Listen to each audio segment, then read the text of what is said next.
Hi everyone, it's Lori with Scraps and Pieces. I am here to share a new tutorial with you. There are quite a few steps in this one, and so it will be a little bit longer video. You're welcome to watch it over and over again and pause where you need to so that you can follow along in your program. I'm demonstrating this in Photopea because it is a free program. All of our tutorials and challenges will be from this program, but it is really similar to Photoshop and Photoshop Elements. So you should be able to follow along with pretty much the same instructions. If you have any questions, you can ask them in the comment section of the tutorial and challenge, and we will answer those as soon as possible if you're into any difficulties.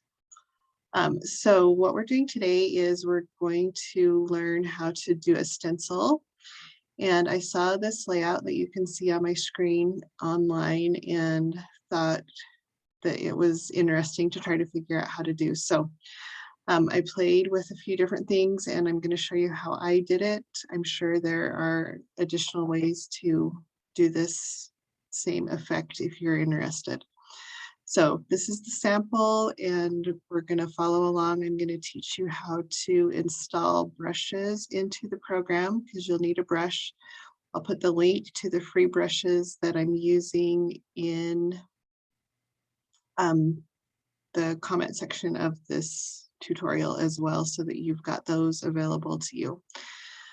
So what I did initially, here's just my plain cardstock. So just open a plain background, your choice, anything that you want to do. And then over here on the left-hand side, this icon is the brush tool. So we are going to choose the brush tool. Actually, yes, we're going to choose the brush tool. And then we're going to load the brushes. So your program comes with some brushes initially, and we're going to load a new one, which I've already downloaded.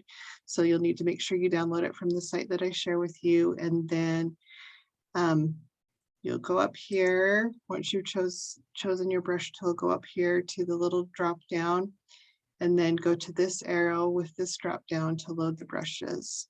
So you're going to load your ABR file. It's gonna, I don't know if you'll be able to see this with the screen share, but you'll go to where you've saved that brush tool to. So you'll download it as a zip and save it preferably to your desktop because that's the easiest place to find it. And then you're gonna find that on your desktop, which I lost mine. Hold on one second. Sorry about that. I thought I had it handy.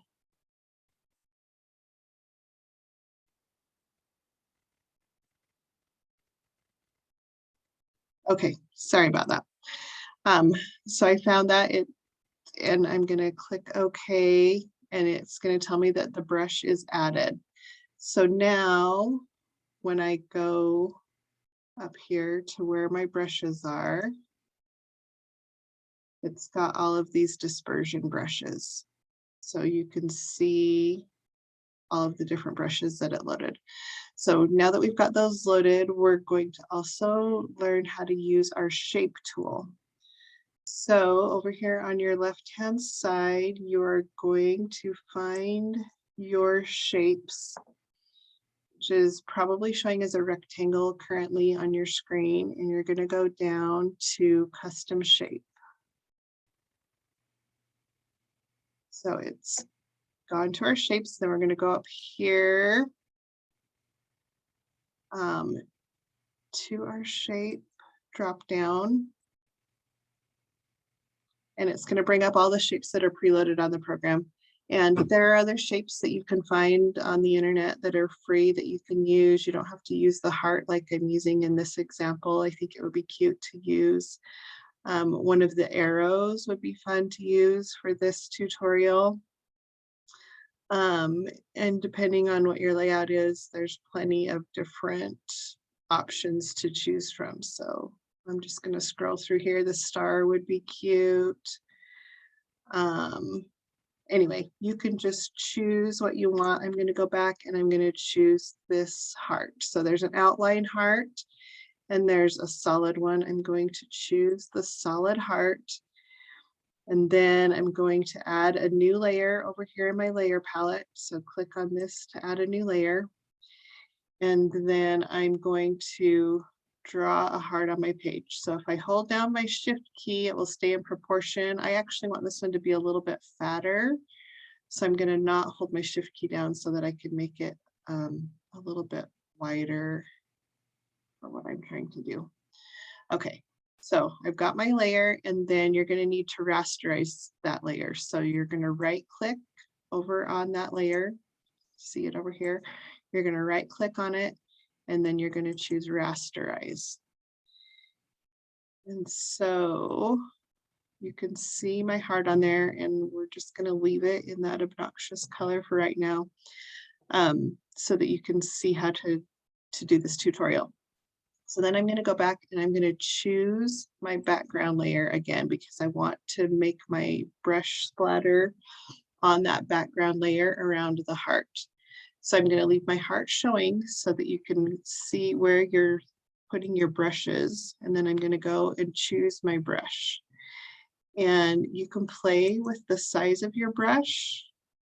So I don't want it as big as what it's showing. I'm going to go down to around 250.